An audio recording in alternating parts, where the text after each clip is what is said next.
नमस्कार, आप देख रहे हैं खबरदार। मैं हूं श्वेता सिंह। सबसे पहले खबरों को खबरदार के लेंस से देखते हैं। पहले गैंग रेप किया, फिर गर्दन तोड़ी और बोल न सके इसीलिए जुबान काटी। एक बेटी पर इतने जुल्म हुए कि उसकी सांस की डोर टूट गई। यह हाथरस का निर्भया कांड है जिसने पूरे देश को दहला दिया है और आक्रोशित किया है। इंसान की खाल में छिपे हैवान आखिर कब तक देश की बेटियों के साथ हैवानियत करते रहेंगे? करीब 8 साल पहले निर्भया कांड के बाद देश कुछ समय के लिए जागा था। ऐसा लगा था कि अब कभी दोबारा ऐसा नहीं होगा, लेकिन ये उम्मीद बार बार टूटती रही। इसीलिए आज इस खबर और इस मुद्दे की गहराई में जाना जरूरी है। हाथरस की लड़ाई भी हमारी है। आज तक सबके लिए इंसाफ की लड़ाई लड़ता आया है और आज भी ऐसा ही होगा। हाथरस की निर्भया को इंसाफ दिलाना होगा। इसके बाद सुशांत की मौत मिस्ट्री की बात करेंगे। सुशांत की मौत के कारणों पर एम्स की रिपोर्ट से कई जरूरी बातें सामने आई हैं। इस रिपोर्ट से यह साफ हुआ है कि सुशांत को जहर नहीं दिया गया। हालांकि इस रिपोर्ट में सुशांत का पोस्टमार्टम करने वाले कूपर अस्पताल के डॉक्टरों को क्लीन चिट नहीं दी गई है। इस रिपोर्ट का विश्लेषण करेंगे और आपको यह भी बताएंगे कि ड्रग्स एंगल से हो रही एनसीबी की जांच की सुई किस तरह 3 बड़े अभिनेताओं की तरफ है। इसके अलावा आपको पराली के धुएं से छुटकारा दिलाने वाले मेड इन इंडिया कैप्सूल के बारे में बताएंगे। ये पराली का अंत करने वाला हिंदुस्तानी आविष्कार है। उत्तर भारत में किसान हर साल पराली जलाते हैं और पूरा उत्तर भारत धुएं का चेंबर बन जाता है। लेकिन किसान अगर सिर्फ 20 रुपए के 4 कैप्सूल इस्तेमाल करे तो पूरे उत्तर भारत में होने वाला ये सालाना प्रदूषण नियंत्रित हो जाएगा। ये आपके काम की खबर है, इसे मिस मत कीजिएगा। और आज वर्ल्ड हार्ट डे है। ये दिन दिल की बीमारियों के प्रति आप सबको जागरूक करने के लिए बनाया गया है। कोरोना काल में इस दिन के मायने को समझने के लिए आपको एक जरूरी तथ्य बताना चाहती हूं। WHO के अनुसार दिल की बीमारियों से हर साल 1.79 करोड़ लोग मर जाते हैं, जबकि कोरोना में 2020 में अब तक 10 लाख लोग मरे। इससे कोई खतरा बड़ा या छोटा नहीं होता, लेकिन इन आंकड़ों की मदद से आपको यह एहसास हो जाएगा कि दिल की बीमारियां कोरोना के मुकाबले कितनी बड़ी समस्या बन चुकी है। हम सुशांत के लिए भी लड़ते हैं, हम हाथरस की निर्भया को भी नहीं भूलते। हर पीड़ित की आवाज आज तक है। आज इंसाफ की लड़ाई हाथरस की बहादुर बेटी के लिए है, जिसकी हॉरर स्टोरी सुनकर पूरा देश गुस्से में है। 19 साल की इस बेटी के साथ 15 दिन पहले हाथरस में गैंगरेप हुआ। हैवानों ने इसकी गर्दन और रीढ़ की हड्डी तोड़ दी जिससे ये उठ न सके। हैवानों ने इसकी जीभ काट दी जिससे ये बोल न सके। ऐसे भयानक गैंगरेप के बाद भी ये आखिरी सांस तक लड़ी, दर्द से तड़पते हुए और कटी हुई जुबान से हैवानों के नाम बताए, अपने साथ हैवानियत को बताया और अपने लिए इंसाफ मांगा। आज इस बेटी ने दिल्ली के सफदरजंग अस्पताल में सुबह दम तोड़ दिया। इसके 4 गुनहगार गिरफ्तार हो चुके हैं। इन चारों के नाम और चेहरे आप भी देख लीजिए। ये नाम है संदीप, लवकुश, रामकुमार और रवि। ये इन हैवानों के नाम है। सवाल यह है कि ऐसे हैवान हमारे बीच कहां हैं और कब ऐसे हैवानों से हमारा समाज मुक्त होगा। हाथरस की इस दिल दहलाने वाली घटना पर उत्तर प्रदेश पुलिस पर कई गंभीर सवाल हैं। आज हम उत्तर प्रदेश पुलिस से ये सवाल भी पूछेंगे, क्योंकि बार बार निर्भया जैसी घटनाएं समाज, सिस्टम, संस्कारों के लिए, सरकारों के लिए, सबके लिए कलंक है। हर कलंक को हर हाल में दूर करना होगा।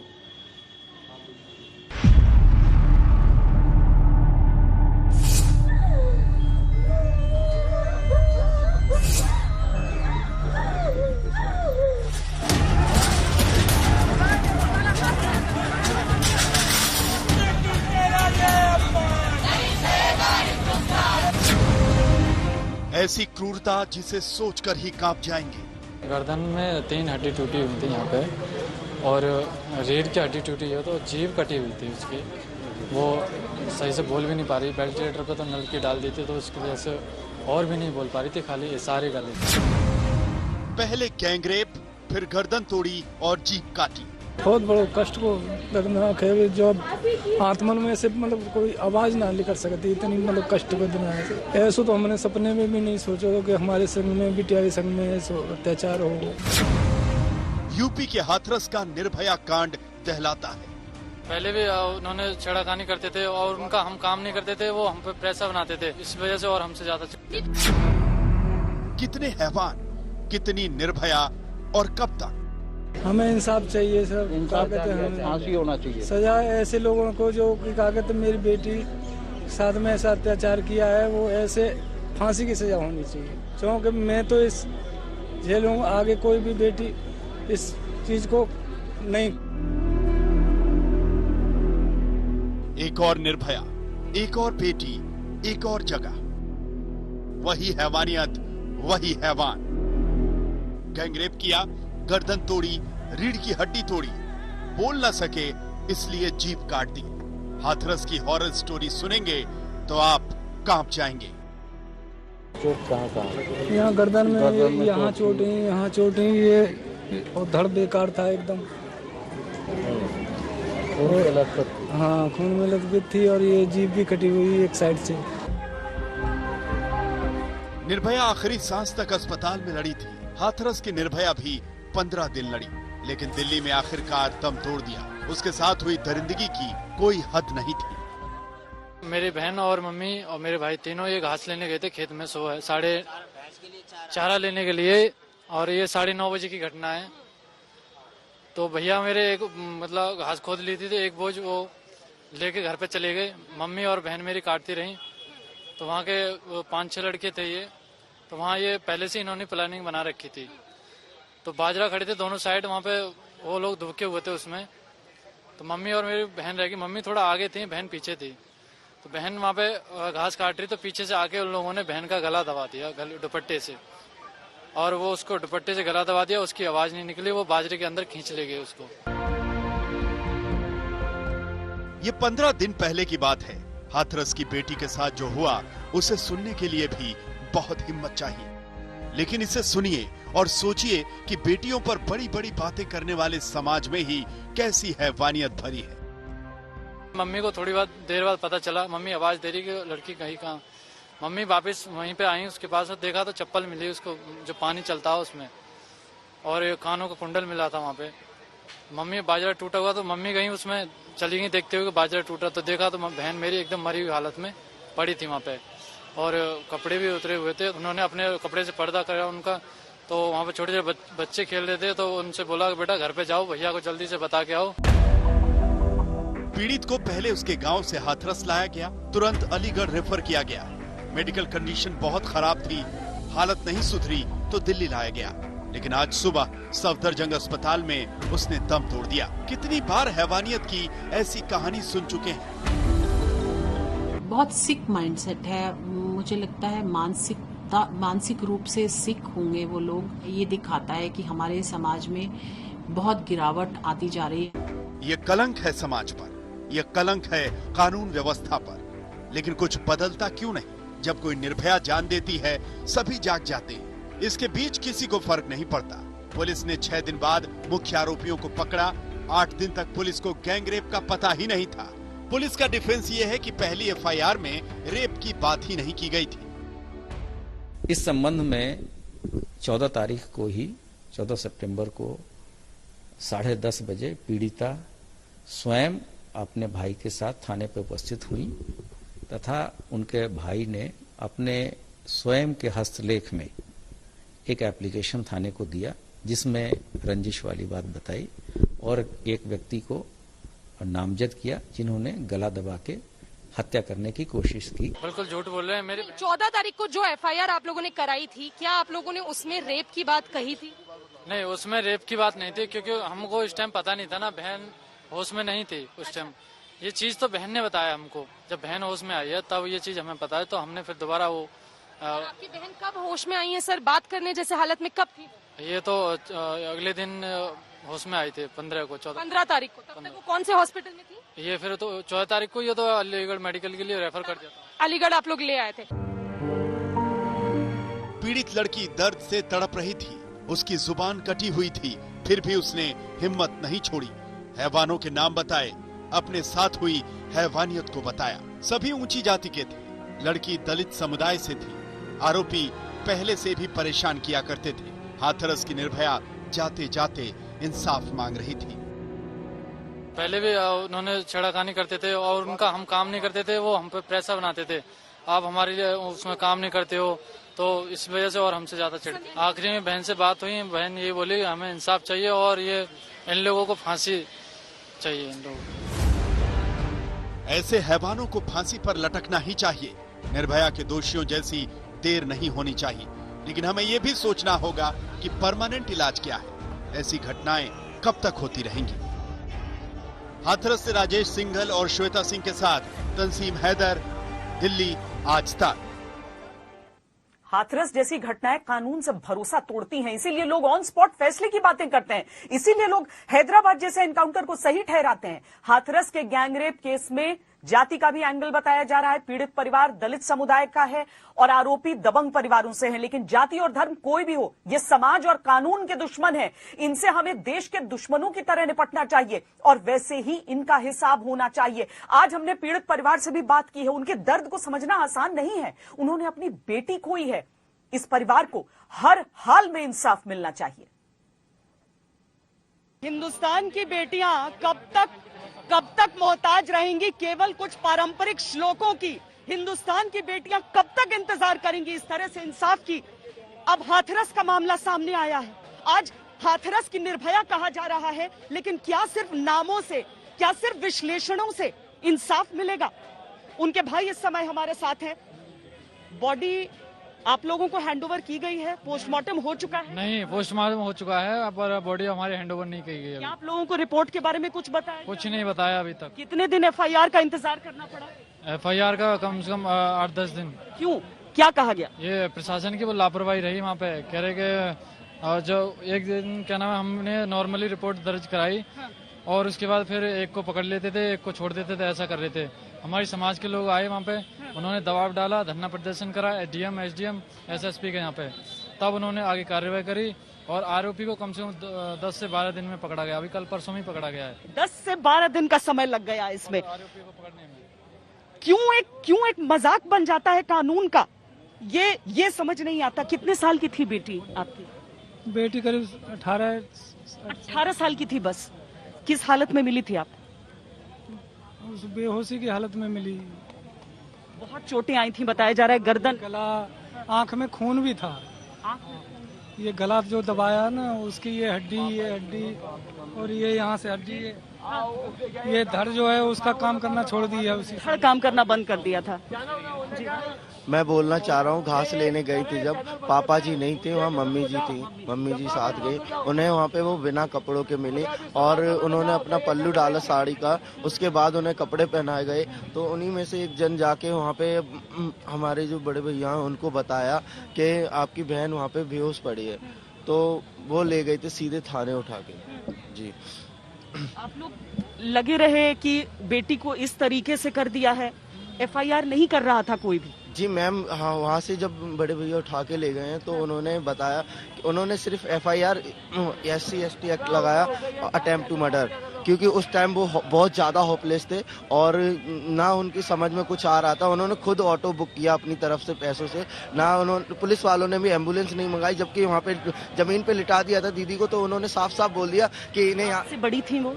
जी, उन्होंने साफ साफ बोल दिया कि यहाँ से उठा के ले जाओ, ये बहाने बना के लेटी हुई हैं पुलिस कर्मियों ने। बहाने बनाने की बात की हुई? जी, ऐसा बोला था उन्होंने। जबकि खून था, सब नजर आ रहा था। जी। और दूसरी बात, जो हमारे उल्टी भी हुई है 3-4 बागला हॉस्पिटल में, 3-4 खून की उल्टी भी हुई है। 10-15 दिन तक तो ब्लीडिंग रुकी भी नहीं। 10-15 दिन तक ब्लीडिंग रुकी नहीं थी। और दूसरी बात, जो 14 तारीख से 22 तारीख के बाद उन्हें अच्छा इलाज मिलना चालू हुआ, 22 तारीख के बाद, तब जाके उनकी 22 तारीख के बाद ही मेडिकल रिपोर्ट की गई है। 14 तारीख से 22 तारीख तक कोई अच्छा इलाज नहीं दिया, नॉर्मल वार्ड में ऐसे डाल रखा था उन्हें और बहुत ही ज़्यादा लापरवाही बरती जा रही थी। ग्लूकोज की बोतलें चली और नॉर्मल दवाई इलाज, बस यही सब कर रहे थे वो लोग। जो लोग हैं अब जाकर पकड़े गए हैं, अब जाकर 4 को पकड़ा है। इंसाफ की उम्मीद है आप लोगों को जिस तरह से जितनी थी? हमें उत्तर प्रदेश सरकार से बिल्कुल भी नहीं है, क्योंकि अभी तक ना तो बीजेपी सरकार का किसी ने कुछ बोला है, ना योगी जी ने इस बात पे कुछ भी बोला है। क्या चाहते हैं आप लोग? यहाँ धरने पर बैठे हैं अभी। हमें तो न्याय चाहिए। न्याय में क्या चाहिए? हमें फांसी चाहिए। जैसे मेरी बेटी की जान गई है, बहुत सी घनघोर कागज अपराध और दिल्ली में बहुत ज्यादा, जैसे मेरी बेटी के संग में अत्याचार हुआ है, उसी तरह उसको फांसी चाहिए। क्या ऐसी बर्बरता पे ही हमारी आत्मा झकझोरी जाएगी? हर बार यही सवाल उठता है, लेकिन क्यों नहीं इंसाफ हो? हमारे 3 संवाददाता इस समय हमारे साथ जुड़ रहे हैं। हाथरस से चित्रा त्रिपाठी हमारे साथ हैं, हाथरस में ही जो पुलिस थाना है वहां पर जिस पर तमाम इल्जाम लग रहे हैं, वहां से अभिषेक आनंद है, और साथ ही दिल्ली में सफदरजंग जहां पर बहुत धरना प्रदर्शन भी हमने देखा, वहां से तंसीम हैदर इस समय हमारे साथ है। लेकिन चित्रा ये बताइए कि वहां पर पहुंचकर, घटनास्थल पर देखकर आपको पुलिस की थ्योरी में कितने छेद नजर आ रहे हैं? झूठ बोल रही है श्वेता, पुलिस झूठ बोल रही है पूरे मामले पर। इस वक्त हाथरस के भूलगढ़ी गांव के उस खेत में हम मौजूद हैं जहां पर 14 सितंबर को सुबह 9 बजे इस वारदात को अंजाम दिया गया था। अभी तुरंत उस मां से मैं बात करके आई हूं जिस मां ने आज भोर में सुबह सुबह अपनी बेटी खो दी है। उनके आंसू सूख चुके हैं, लेकिन दिल का जो दर्द है, जब आप उनसे बात करेंगे तो आपको एहसास होगा कि परिवार कितना ज्यादा परेशान है और उसको दूर दूर तक इंसाफ की आस भी नजर नहीं आती, क्योंकि पुलिस इस पूरे मामले पर झूठ बोल रही है।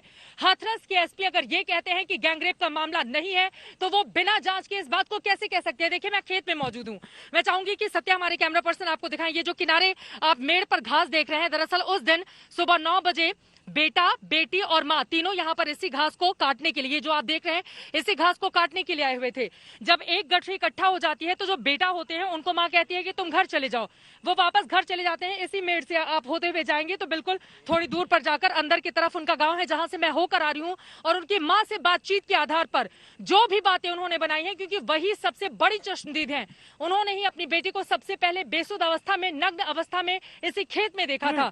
इसको इकट्ठा करने के बाद वो थोड़ा काटते काटते आगे मां से जो बातचीत की है चित्रा आपने, वो भी हम दिखाएंगे। लेकिन जो पुलिस पर सवाल उठ रहे हैं वो भी हम पहले दिखा देते हैं। और चूंकि हम ये बता रहे हैं कि परिवार क्या कह रहा है और पुलिस क्या कह रही है, तो जरा ये भी हम समझें कि पहले तो पुलिस ने इसे सामान्य मामले की तरह देखा।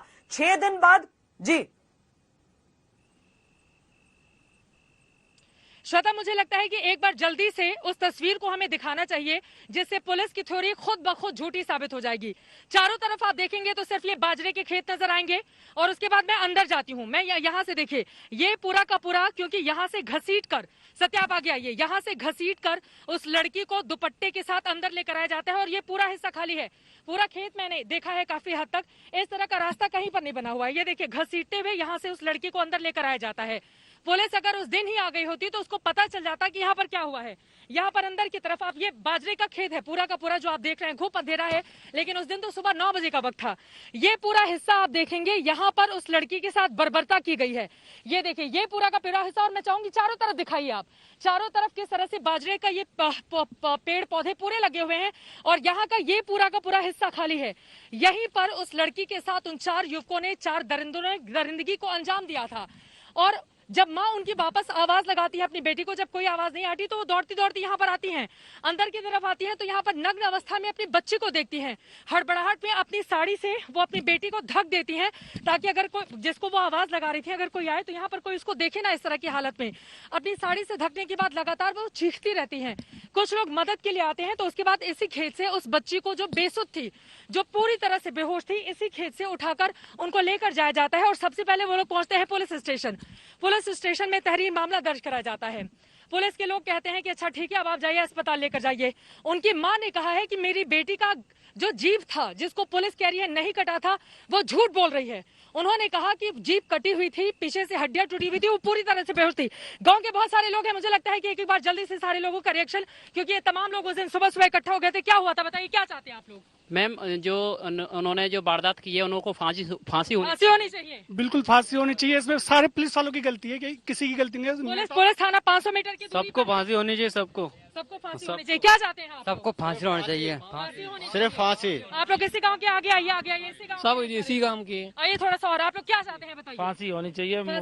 क्या हुआ था यहाँ पर? वो लोग, पुलिस तो कह रही है कि नहीं, रेप का कोई मामला नहीं है, अभी तक रिपोर्ट ऐसा कुछ कहती नहीं है। ये चीज तो यहाँ खुद देखनी चाहिए कि जब नग्न अवस्था में बेटी मिली और उसके कपड़े चितर वितर हो रहे थे, तो ये तो पैसे ही देखना। पुलिस झूठ क्यों बोल रही है? पुलिस क्यों झूठ बोल रही है? पुलिस झूठ बोल रही है, बताइए। ऐसी कौन सी माँ है जो अपनी बेटी को ऐसा बताएगी नंग अवस्था में देखी या कैसे देखी? पुलिस क्यों झूठ बोल रही है? वो पुलिस वालों की है जो पैसे दे दिए, पैसे देने के बाद झूठ बोल रही है। झूठ बोल रही है। जरा एक बार थोड़ा सा हटिए, आप लोग किनारे हटिए। चित्रा, आगे आप बात करते रहिएगा, लेकिन पुलिस की थ्योरी और पुलिस की तरफ से क्या कहा जा रहा है वो भी हम दिखाते हैं। पहले तो इस मामले को दिखाया कि बिल्कुल नॉर्मल है। 6 दिन बाद मुख्य आरोपी को गिरफ्तार किया, गैंगरेप का केस दर्ज दर्ज करने में 8 दिन लगा दिए। पीड़ित की मेडिकल कंडीशन देखकर भी कोई सीरियस नहीं हुआ। अगर इलाज के लिए तुरंत दिल्ली भेज देते तो शायद आज उस बहादुर बेटी की जान बच गई होती। अब जब हमने यूपी पुलिस की पोल खोली है तो सब अपनी नौकरी बचाने में लगे हैं। हाथरस के एसपी की बातें और सफाई आप सुन लीजिए, आप सब समझ जाएंगे। एसपी हाथरस विक्रांत वीर हमारे साथ हैं, सीधे इन्हीं से बात करते हैं। सर बताएं, तमाम तरह के आरोप, अभी प्रदर्शन भी हुआ जिसमें पुलिस के ऊपर आरोप लग रहे थे, पुलिस का इसमें क्या रोल है, कैसे एफआईआर हुई, कैसे वो तहरीर चेंज हुई, पूरा विस्तार में बताएं कि ये गैंगरेप की घटना को आखिर पुलिस ने कैसे तफ्तीश किया। देखिए, शुरू में जैसा आप जानते हैं, पहले ही बताया गया है, 14 तारीख को पीड़िता के भाई और उनकी मदर थाने आई थी, थाना चंदपा, और उन्होंने, पीड़िता के भाई ने रिटन कंप्लेन दी थी कि उनकी बहन को बाजरे के खेत में जब वो घास इकट्ठा करने गई थी तो जो एक अभियुक्त है, उसका नाम बताया था संदीप, उसने गला दबाकर जान से मारने का प्रयास किया था। तत्काल इसकी एफआईआर रजिस्टर की गई थी सुसंगत धाराएं 307 SC/ST एक्ट में, और उसके जो अक्यूज्ड के गिरफ्तारी के लिए टीमें रवाना कर दी गई थी। उसके बाद पीड़िता को उचित इलाज के लिए जब यहाँ से जिला अस्पताल से JN मेडिकल कॉलेज अलीगढ़ भेज दिया गया तो वहाँ वो उस समय बोल पाने की स्थिति में नहीं थी। तो जब वो बोल पाने की स्थिति में हुई तो उसका स्टेटमेंट जो IO सर्किल ऑफिसर है उसने रिकॉर्ड किया। तो पीड़िता ने पहले तो बताया कि एक और एक्यूज था और उसके साथ छेड़छाड़ की घटना हुई है। उसके बाद 22 तारीख को फिर से जब स्टेटमेंट पीड़िता ने दिए तो उसने 4 एक्यूज के नाम बताए और सामूहिक दुष्कर्म की बात बताई। जब ये पूछने पर कि पहले क्यों नहीं बताया तो उन्होंने कहा कि वो उस समय अच्छे से होश में नहीं थी। साथ ही मैं ये भी जोड़ना चाहूंगा कि देखिए, कहीं कहीं ये भी चल रहा है सोशल मीडिया पे कि पीड़िता की जीभ काट दी गई थी या रीढ़ की हड्डी तोड़ दी गई थी। ऐसी कोई बात नहीं है।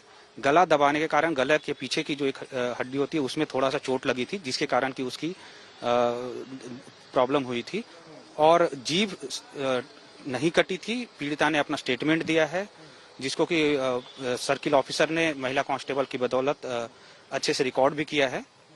और उसके बाद साथ में हमारी पुलिस टीमें लगी हुई थी। जो 4 एक्यूज्ड हैं, चारों को गिरफ्तार कर लिया गया, उनको जेल भेज दिया गया है और साक्ष्य संकलन की कार्रवाई कंप्लीट की जा रही है। जैसा आप जानते हैं कि पीड़िता की दुर्भाग्यवश मृत्यु हो गई है, उनका वहां पोस्टमार्टम करा लिया गया है, उनका शव यहां आएगा और जो बाकी साक्ष्य संकलन है वो हम तत्काल करा के आगे की विधि कार्रवाई कराएंगे और चार्जशीट दाखिल कराएंगे। गैंगरेप का जो आरोप था, इसके लिए कोई मेडिकल टेस्ट वगैरह ऐसा कुछ हुआ जिससे कि ये साबित हो सके कि उनके ऊपर सेक्सुअल असॉल्ट हुआ हो और कई लोगों द्वारा किया गया हो, ऐसा कुछ पुलिस को मिला है? देखिए, जब मेडिकल असॉल्ट की बात, जो सेक्सुअल असॉल्ट की बात पीड़िता ने कही तो डॉक्टरों से इसकी रिपोर्ट मांगी गई। डॉक्टरों ने उसको कंफर्म नहीं किया है। उन्होंने कहा है कि उसको FSL रिपोर्ट से टैली करेंगे, तभी वो उस पर कुछ पुख्ता राय दे पाएंगे। और जो प्राइवेट पार्ट्स में उन्होंने चोटों से इनकार किया है। प्राइवेट पार्ट में कोई चोट ऐसी नहीं है, ऐसे अभी मेडिकल रिपोर्ट में नहीं आया जी। दूसरी चीज सर, अब इन्वेस्टिगेशन यहीं तक है? इतने ही एक्यूज थे जितने पकड़े गए हैं, या अभी और आगे इन्वेस्टिगेशन के पहलू चेंज होंगे और भी लोगों को पकड़ा जा सकने की संभावना है? देखिए, जितने भी अभियुक्त नामजद और प्रकाश में टोटल 4 हैं, चारों को अरेस्ट कर लिया गया है। अब कोई भी अभियुक्त गिरफ्तार करने को शेष नहीं है।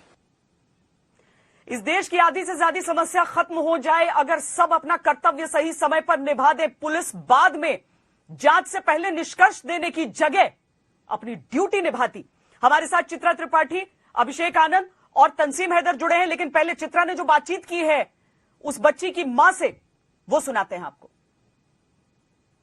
जिस तरह से पूरा देश इंसाफ चाह रहा है, मां भी चाह रही है कि जितने लोगों को पकड़ा गया है उनके खिलाफ कड़ी से कड़ी कार्रवाई हो, ताकि वो नजीर बने और जैसा इनकी बेटी के साथ हुआ वैसा किसी और के साथ ना हो। उनसे हम बातचीत करते हैं। क्या हुआ था उस दिन, बताइए आप। मैं घास लेने गई, मेरा बेटा, बताइए। घास लेने गई, एक गठरी तय हो गई। मेरे बेटा घर डाले आ जाके, मेरे बेटा डालने आया घर पे। मेरी लड़की बोली कि मम्मी थोड़ी सी घास और काट लो, थोड़ी सी। सो मेरे बेटा थोड़ी सी कटाई पड़ी है। नहीं मम्मी अभी तो थोड़ी है, तो मैं काटने लग गई। मेरी ऐसा तो ना कट रही, तो बेटा ऐसा कर तू जाए खिट्टी कर ले। तो मैंने थोड़ी दूर काट के मैं वापस ना लौट पाई। ऐसे लड़की मतलब आपने गठरी बनाई थी, एक गठरी लेके आपका बेटा वापस आ गया और जो दूसरी गठरी घास की थी वो आप और बेटी मिलके इकट्ठा कर रही थी। तब तक घास काटते काटते आप आगे चली गई थी। उसके बाद क्या हुआ? आगे चली गई, मेरी लड़की जो नहर के घास भर रही, भरा में घास भर रही। मेरी बेटा तू रख ले घास जाकू। हाँ। सब पीछे ते आए दुपट्टा की चुन्नी हते गले तक खींच कस के बाजरा में खींच ले गए।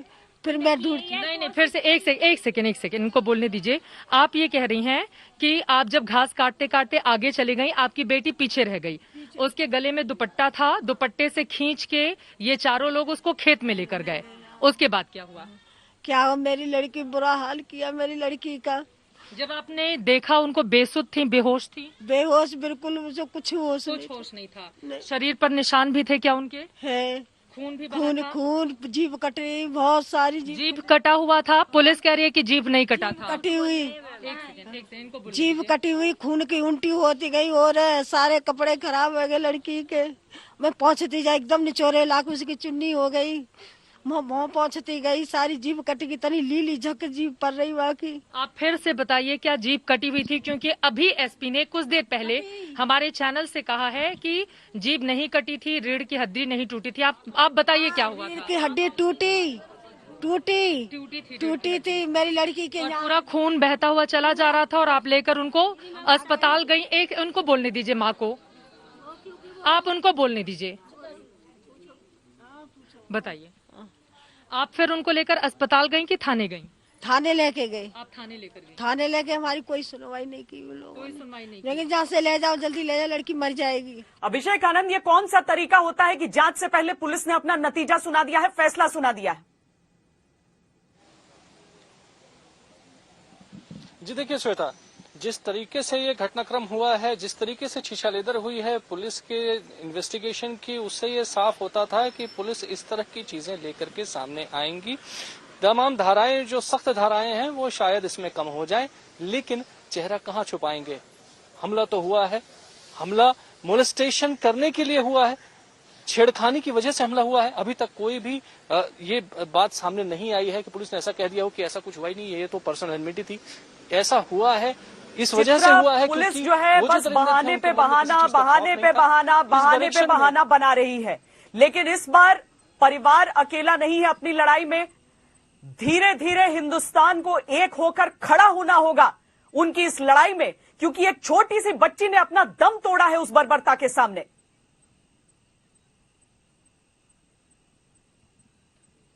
बिल्कुल सही कहा श्वेता आपने। एक छोटी सी बच्ची 19-20 साल जिसकी उम्र थी, न जाने कितने सपने जो आगे आने वाले वक्त में परवान चढ़ते। लेकिन यहाँ पर परिवार मजदूर भी है और मजबूर भी। शायद इसी वजह से बीते 15 दिनों से उनकी आवाज को पुलिस दबाने का काम कर रही थी। लेकिन आज की तारीख में पूरा देश इस परिवार के साथ खड़ा हुआ है। आज की तारीख में आज तक लगातार आवाज बुलंद कर रहा है और हमारी कोशिश श्वेता तब तक जारी रहेगी जब तक परिवार को इंसाफ नहीं मिल जाता। इस देश में, इस राज्य में, किसी भी शहर में या किसी भी गांव में ऐसा नहीं होना चाहिए कि सुबह दिन दहाड़े आप रेप की वारदात को अंजाम देते हैं और आप खुलेआम घूमते रहते हैं। पुलिस पूरे मामले से पल्ला झाड़ती है। इस पूरे मामले में हमने यही देखा और अभी जो एसपी की, आप सोचिए, एक मां पूरी की पूरी कहानी को बयां कर रही है। श्वेता, आपने उनके पिता और भाई से सफदरजंग अस्पताल के बाहर बातचीत की, उन लोगों ने भी बिल्कुल वही बातें कही जो यहाँ पर एक मां कह रही है।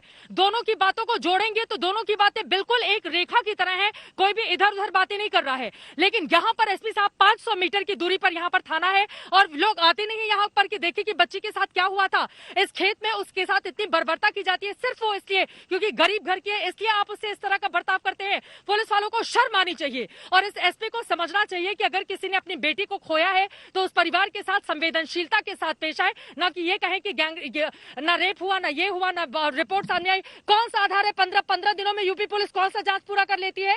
इतनी तेजी से अगर जांच पूरे होते जाते तो लाखों लाख केस इस देश में पेंडिंग नहीं पड़े रहते।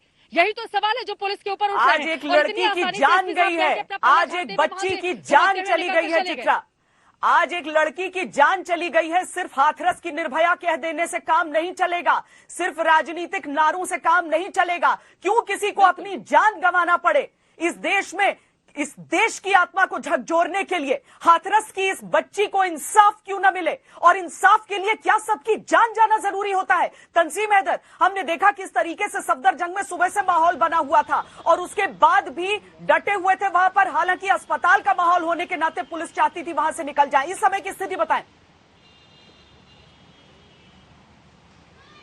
जी अभी जो पुलिस में ये पुलिस का डिप्लॉयमेंट बढ़ाया गया है श्वेता, और यहाँ पे अब ये कोशिश की जा रही है कि डेड बॉडी को हैंडओवर कर दिया जाए फैमिली के, और फैमिली के लोगों को ये समझाया गया है, उनको जो रिटर्न है, जो कागज़ दिखाए गए हैं पोस्टमार्टम से जुड़े हुए, जो उनका कंसेंट है वो ले लिया गया है।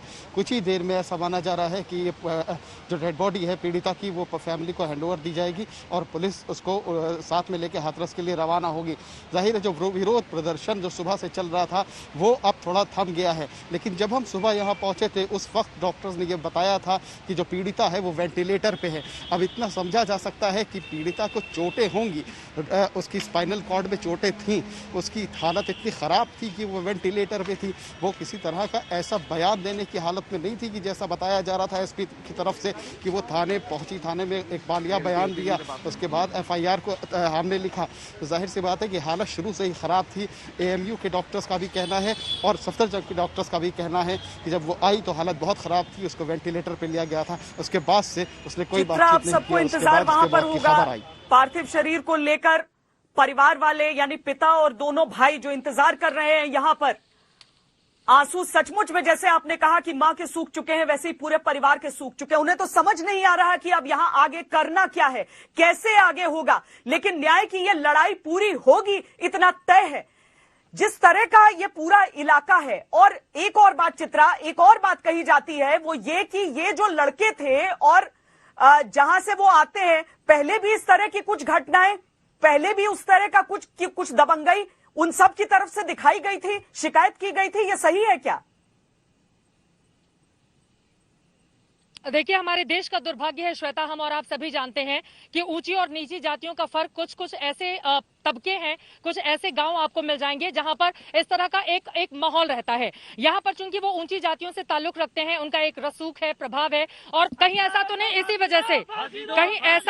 इसी वजह से यहां पर पुलिस की तरफ से इस तरह का बयान दिया जा रहा है। दरअसल ये परिवार गरीब है और हम सब जानते हैं कि गरीबी इस देश की सबसे बड़ी बेबसी होती है, लेकिन इस पूरे मुद्दे पर आज देश जैसे खड़ा हुआ है, हम पूरी उम्मीद करते हैं कि पुलिस जो कुछ भी बोले, यहाँ का प्रशासन सहयोग दे या ना दे, लोगों की आवाज में बहुत ताकत होती है और परिवार को इंसाफ मिलेगा। देखिए, पूरा का पूरा इलाका, मैं आपको बताऊं कि अब चारों तरफ घुप अंधेरा है। मैं एक बार जल्दी से चाहूंगी कि सत्या हमारे कैमरा पर्सन आपको दिखाएं। ये बाजरे की खेती है, चारों तरफ घुप अंधेरा है और यहीं पर सुबह सुबह के वक्त वो लोग काम करने के लिए आते हैं, यानी कि मजदूरी करने के लिए।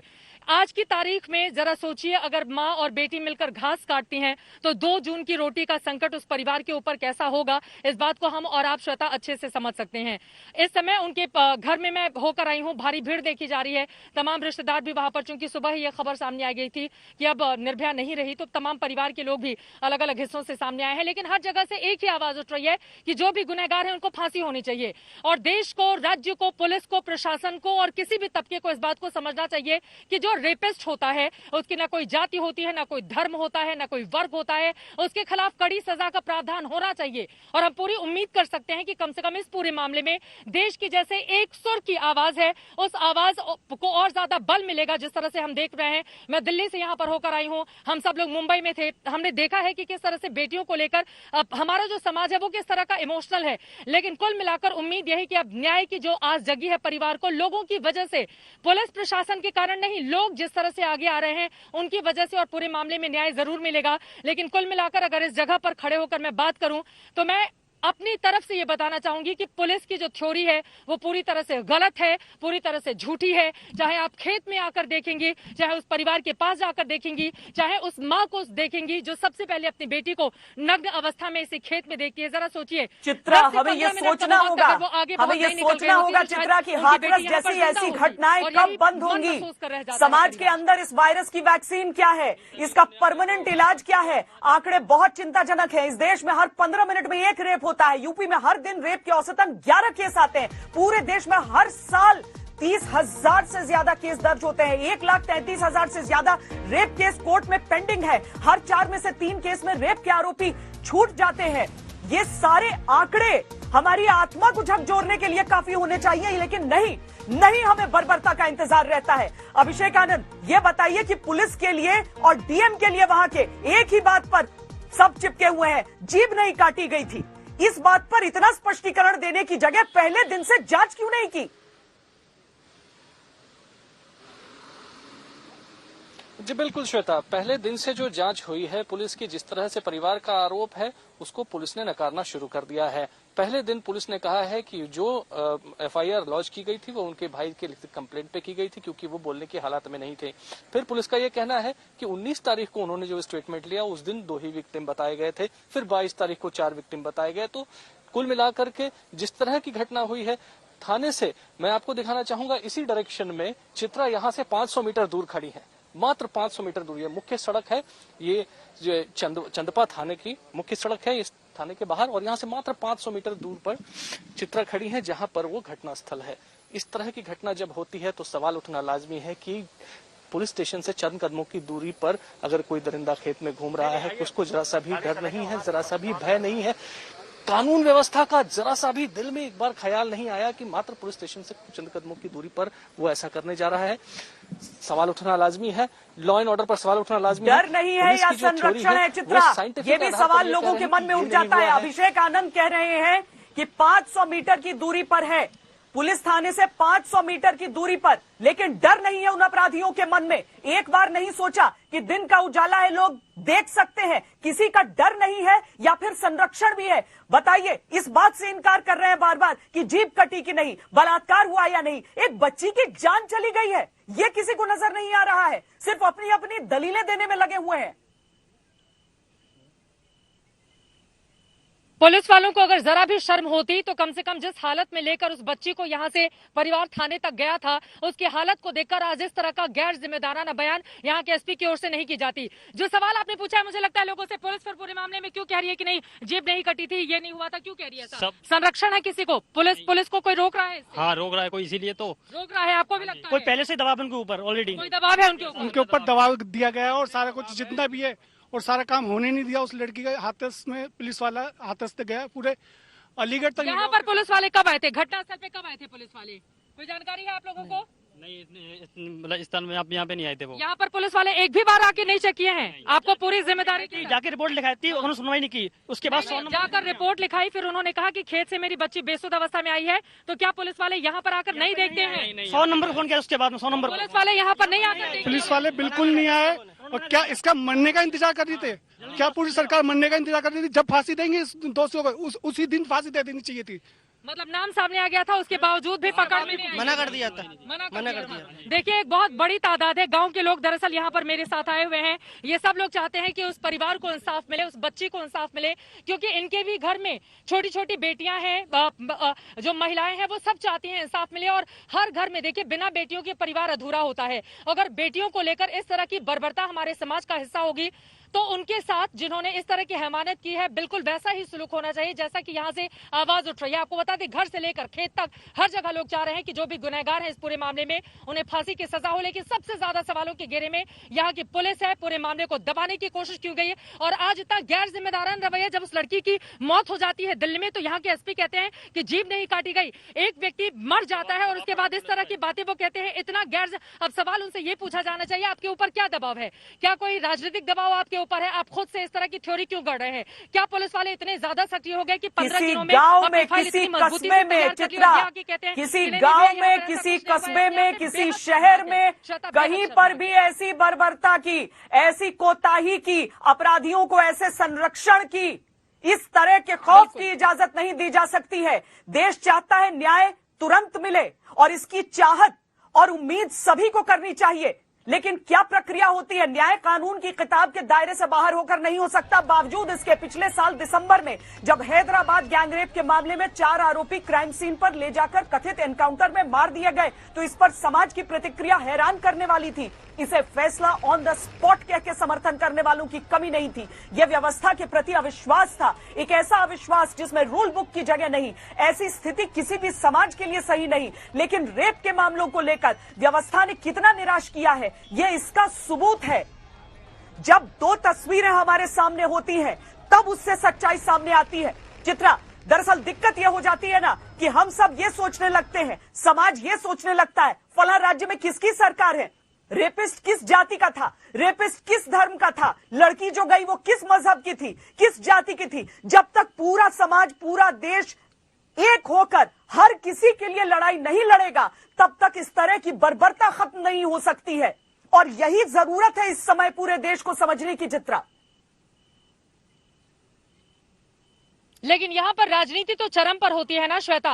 राजनेता अपनी राजनीति करने से बाज आए तब तो वो बेटियों की सुरक्षा के बारे में सोचेंगे। यहाँ पर जल्दी से आपने बहुत सारे आंकड़े बताए, मैं पीछे भी चलूंगी, थोड़ी मुझे जगह दीजिए। देखिए राजनीति तो पूरे मामले पर जारी है, लेकिन अगर एक आंकड़ा 1990 में एक लड़की के साथ रेप होता है, 2004 में उस रेपिस्ट को धनंजय को फांसी दी जाती है, 2012 में निर्भया के साथ गैंगरेप होता है दिल्ली में, और अब जाकर इसी साल मार्च में फांसी दी जाती है।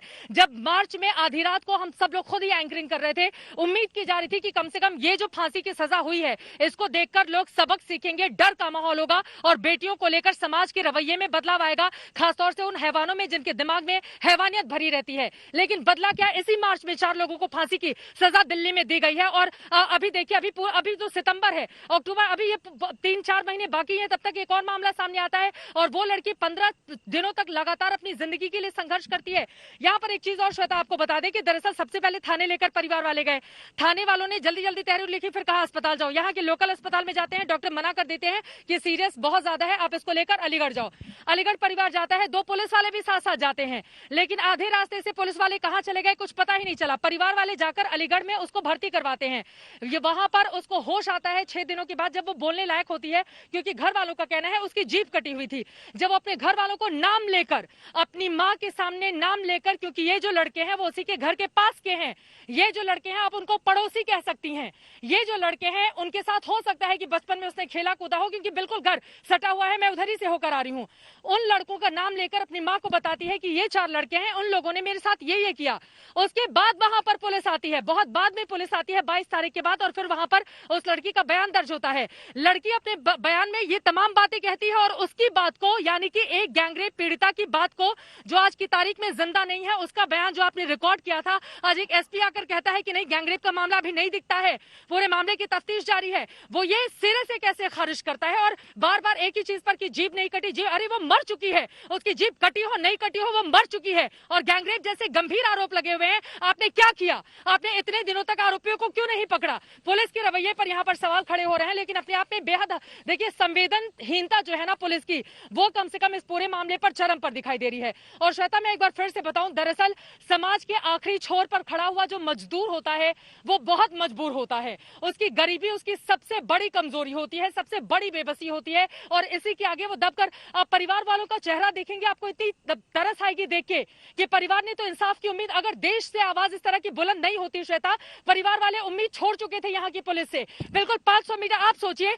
एक लड़की का गैंगरेप होता है, परिवार वाले लेकर जाते हैं, पुलिस को इतना वक्त नहीं होता है, वो कुर्सी तोड़ रही होती है थाने में बैठकर, पुलिस को इतना वक्त नहीं होता है कि थाने से 500 मीटर की दूरी पर हम आए और यहाँ पर खेलते देखिए कि अंदर क्या हो रहा है। इस बार एक सवाल का जवाब देना होगा। अफसोस सिर्फ इस बात का है कि इसकी जान नहीं बची इस बच्ची की, और जान जाने के बाद आज इंसाफ की अगर आवाज उठाई जा रही है तो यह हर एक की नाकामी है। लेकिन फिर भी जान जाने के बाद भी वो परिवार भी इंसाफ की आस में इस समय है, पूरा हिंदुस्तान इंसाफ की आस लगाए बैठा है। बहुत शुक्रिया आप सबका इस पूरी चर्चा में जुड़ने के लिए। खबरदार में आज के लिए इतना ही, लेकिन आज तक हाथरस की इस बेटी की आवाज बनेगा। आप देखते रहिए आज तक।